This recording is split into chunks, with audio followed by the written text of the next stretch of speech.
que ça prend vraiment pour être conseiller ou conseillère en voyage en 2025 au Québec. J'ai décidé en fait de reprendre cette vidéo-là que j'ai fait il y a quelques années et d'en refaire une toute nouvelle avec certains ajustements, certaines informations à jour et surtout un peu plus de détails sur en quoi ça consiste réellement être conseiller en voyage de nos jours. Le premier bloc, mais non le moindre, celui du bloc légal. La première des choses, il faut savoir qu'au Québec, on ne peut pas devenir conseiller ou conseillère en voyage comme ça par magie. Ce serait le fun, mais c'est pas possible. Il faut passer un examen via l'Office de la protection du consommateur. Cet examen-là vous donne un certificat de conseiller ou conseillère en voyage.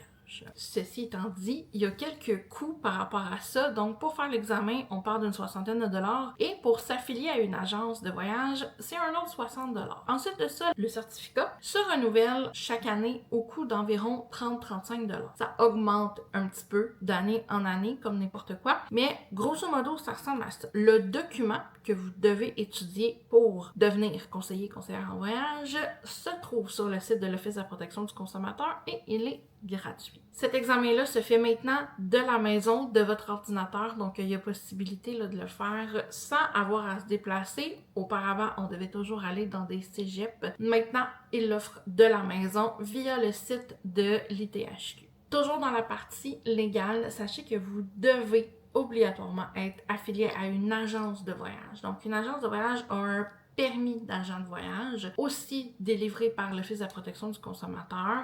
Il y a beaucoup plus d'étapes pour avoir une agence de voyage que pour être conseiller en voyage. Ça reste qu'en tant que conseiller, vous ne pouvez pas être conseiller indépendant sans être affilié à une agence de voyage. Donc, c'est grosso modo les questions qui reviennent vraiment souvent au niveau légal. Vous retrouverez dans la description le site de l'Office de la protection du consommateur pour aller voir un peu plus les détails, le document gratuit, vous inscrire aux besoins et tout ça, tout se retrouvera dans la description. La question pour laquelle je sais vous écoutez réellement cette vidéo-là, c'est tout le volet spécialisation. Comment est-ce qu'on fait pour devenir un conseiller en voyage? Ok, on a compris, mais spécialisé en destination Disney, c'est comme la coche de plus. Pour être spécialisé en destination Disney, évidemment que la base, c'est d'avoir voyagé dans les destinations Disney. On ne peut pas vendre une destination qu'on ne connaît pas, qu'on n'a jamais vue, qu'on n'a jamais été, comme Disney. Disney, c'est vraiment important de le comprendre, de l'avoir vu, de l'avoir vécu pour être capable de le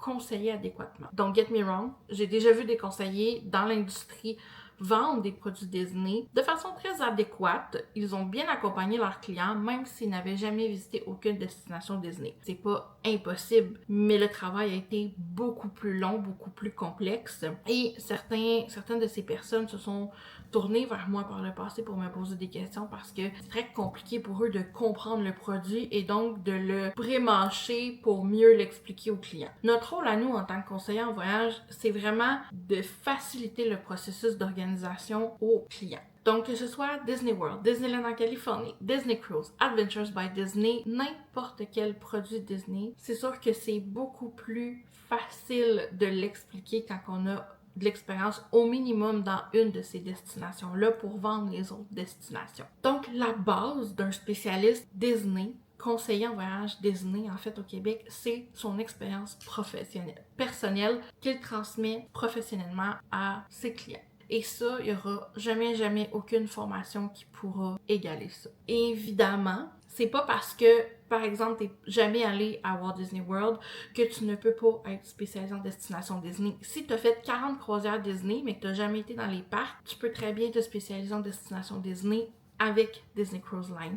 Donc, tout n'est pas impossible, ça dépend vraiment de l'expérience que tu as. Ensuite de ça, la grande question qui me revient très souvent, c'est ok, je comprends le processus légal que tu expliques au début. J'ai été pas mal de fois à Disney World, je me sens bien équipée pour être capable d'expliquer des Lightning Lane, la différence entre un Magic Ben, une Key to the World, qu'est-ce que c'est, la différence entre Magic Kingdom, entre Epcot, etc. Mais est-ce que je charge des frais? Qui me paye? Au niveau de la rémunération, comment ça fonctionne? Donc, nous, c'est assez simple. On est payé par Disney. Je vous donne un exemple. Votre courtier hypothécaire, il va être payé par la banque avec laquelle vous allez faire affaire. Donc, si vous allez voir votre courtier hypothécaire pour un renouvellement hypothécaire, c'est pas vous qui le payez, là. Vous ne payez pas de frais à cette personne-là, lui, il est payé par la banque auquel il va vous référer. C'est la même chose pour nous. Donc, nous, on est payé par Disney. On est payé par Mears quand on réserve du Mears. On va être payé par Air Transat quand on réserve du Transat, par Air Canada quand on réserve du Air Canada, etc. Donc, bref, les fournisseurs incluent une portion commission pour le conseiller en voyage. C'est le même fonctionnement, comme je disais par exemple, que pour le courtier hypothécaire. Au niveau du fonctionnement, parce que là, par exemple, si votre commission, elle est, on va faire des chiffrons pour garder ça simple, elle est de 100 $. Est-ce que vous recevez vraiment 100 $? Non. L'agence, toutes les agences, le fonctionnement que je vous explique est le même partout au Québec. Il y a à peu près 800 agences, 800, 850, on fonctionne toutes de la même façon. L'agence va toujours garder un pourcentage pour les différents frais qu'on a en tant qu'agent afin de vous permettre de vous affilier à nous. Donc, nous, on a le permis qui vous permet de pratiquer, mais ce permis-là vient avec des frais, vient avec des obligations, et donc, en contrepartie, on conserve une certaine partie de la commission que vous faites de la vente que vous ramenez à l'agence. Généralement, et là, cette partie-là va changer d'agence en agence. Généralement, les commissions vont être autour de 50-50, 55-45. J'ai déjà vu du 40-60. Il y en a vraiment de toutes les couleurs. Ça, c'est propre à chacune des agences, de donner le pourcentage qu'ils souhaitent à leur conseiller externe. Prochaine étape, après l'entente au niveau de la rémunération, au niveau de « OK, t'as fait ton entrevue, t'as fait ton OPC, t'as été embauché dans une agence, vous attendez sur le pourcentage de commission. » C'est quoi un peu après? Évidemment, le fonctionnement d'intégration d'un nouveau conseiller dans chaque agence est différent, mais grosso modo, tu vas être intégré dans ta nouvelle équipe, tu vas avoir des formations à faire. Donc, on a, pour nous, le sujet qui nous intéresse ici, c'est surtout Disney. Donc, on a le Disney College à faire. Ça, c'est vraiment une fois que tu es embauché. Tu peux pas faire le Disney College. Tu n'y as pas accès tant que tu n'es pas conseiller embauché dans une agence. Et ça te prend évidemment une agence qui a les comptes nécessaires ouverts avec Disney pour y avoir accès. Donc, c'est pas nécessairement toutes les agences de voyage non plus qui ont des comptes ouverts chez le fournisseur Disney. Si toi, ce qui t'intéresse, c'est vraiment de faire du Disney, moi, je te conseille vraiment d'aller vers une agence dite spécialisée en destination Disney, qui va être ou non earmark. Ça dépend. C'est pas parce qu'une agence n'est pas earmark qu'elle est pas bonne ou qu'elle est moins spécialisée, parce que c'est un long processus de devenir earmark.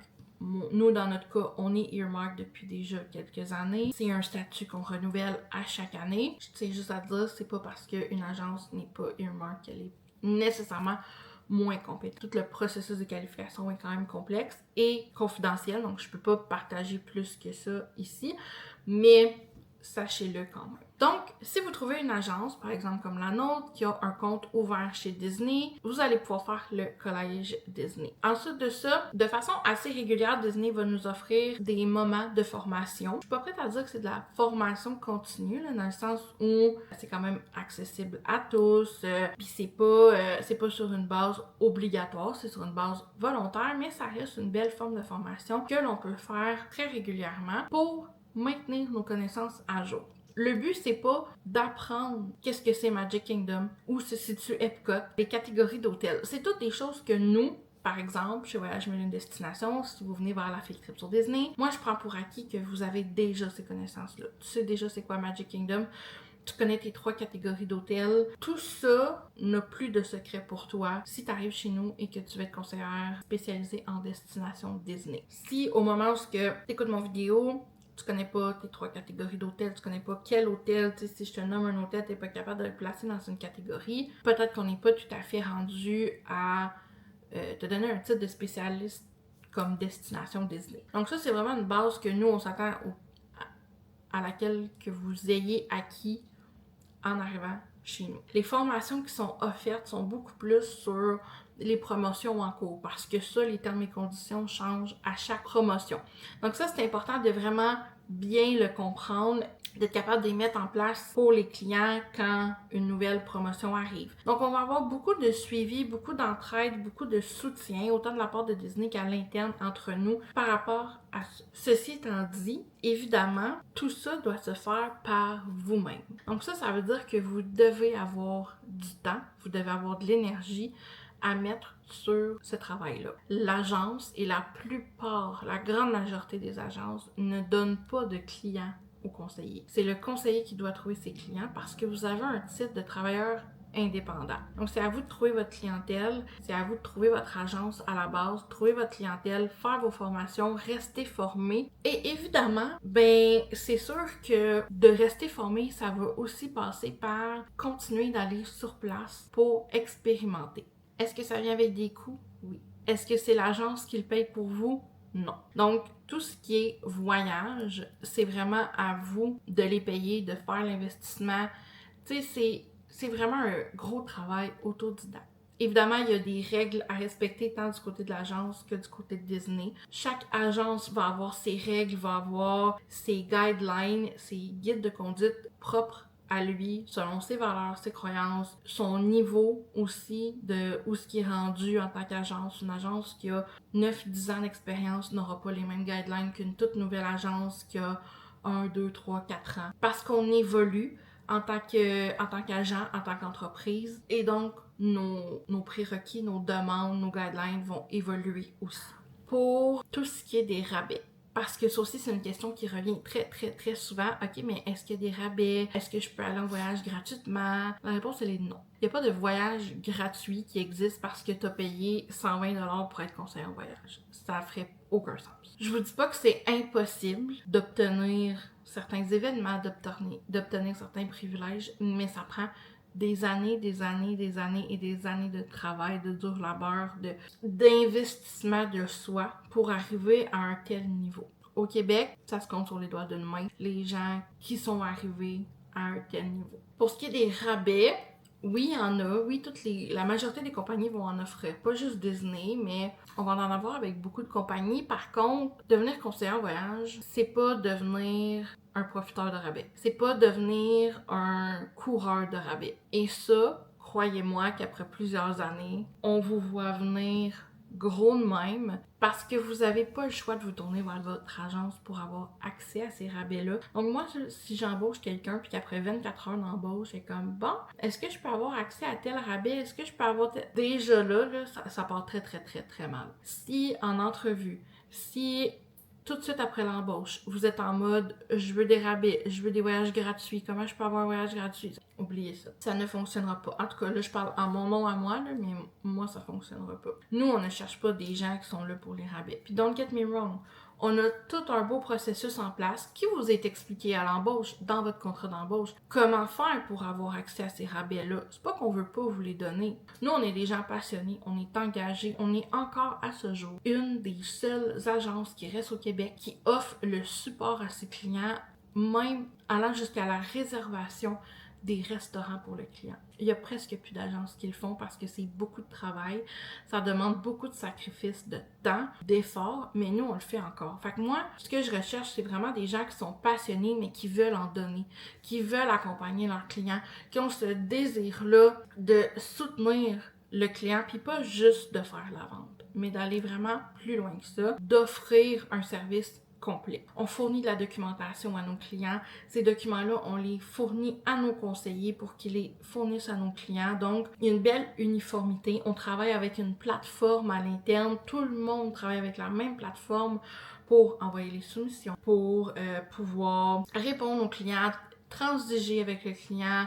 Tout ce qui est en lien avec le client est très uniforme, nous, à l'interne. Et donc, on s'attend à ce que nos conseillers externes adhèrent à cette vision-là parce que c'est la nôtre. Puis si elle vous convient pas, c'est parfait. Ça veut juste dire qu'on n'est pas un fit. Il y a 849 autres agences, puis il y en a sûrement une là-dedans qui va être un fit pour vous, puis c'est parfait, là. Tout le monde ne peut pas fitter avec tout le monde, et ça, je suis la première à le dire, à le croire, à le soutenir. Ça m'est arrivé dans le passé de rencontrer des conseillers et de dire « Écoute, je pense qu'on n'est pas un fit. Ça fait quelques mois que tu es ici, ça fonctionne pas. » Et croyez-le ou non, mais ça m'est arrivé que ces conseillers-là, je les ai pas juste, tu sais, je leur ai juste pas dit « Oh, on n'est pas un fit ».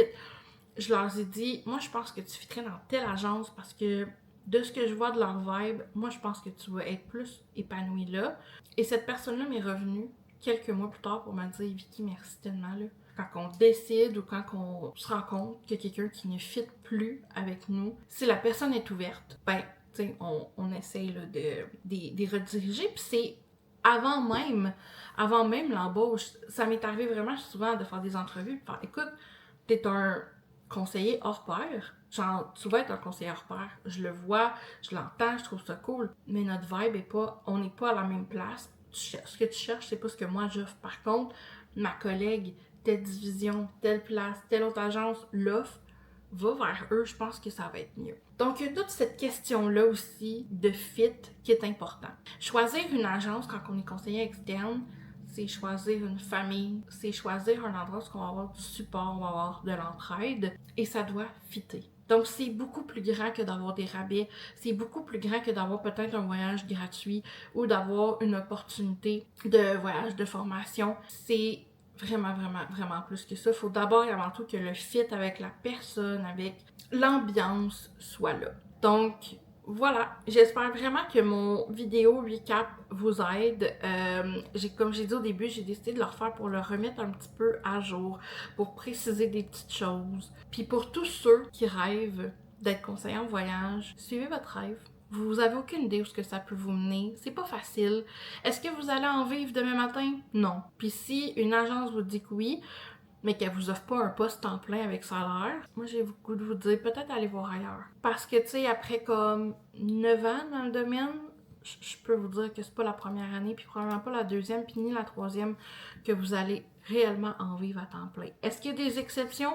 Tout à fait. Mais ça dit, c'est une exception à une règle. Je vous souhaite vraiment d'être cette exception-là, don't get me wrong. Mais faut de l'aplomb, faut de la constance, faut de la présence, faut que votre rôle de conseiller devienne une priorité dans votre vie. Puis ça, c'est pas pour tout le monde et on le comprend très bien. Mais ça va juste faire en sorte que vous en vivrez pas. Peut-être qu'au bout de l'année, ça va vous payer un voyage à Disney, puis pour vous, c'est suffisant, puis c'est parfait si c'est le cas. Ça reste que nous, ce qu'on demande, c'est que notre conseiller vende un voyage, 5 voyages, 20 voyages, 40 voyages. On veut juste que le service soit le même, soit bon, soit présent, soutenu, constant. J'espère vraiment que cette vidéo-là vous aide, vous permet de comprendre un petit peu mieux le fonctionnement. Tout ne se fait pas par magie, mais tout est toujours possible quand on croit en nous, en nos rêves. Si vous avez des questions, je vous invite vraiment à les envoyer par courriel, dans le courriel qui est dans la description en bas. Cynthia@voyagemilliondestination.com, c'est la personne de notre côté qui s'occupe de l'embauche. Je vous dis à très très très bientôt et j'espère que vous allez réaliser votre rêve de devenir conseiller ou conseillère en voyage, que ce soit spécialisé en destination Disney ou pas. Peu importe votre spécialisation, je vous souhaite grandement, grandement de vous épanouir dans ce beau métier-là. Bye!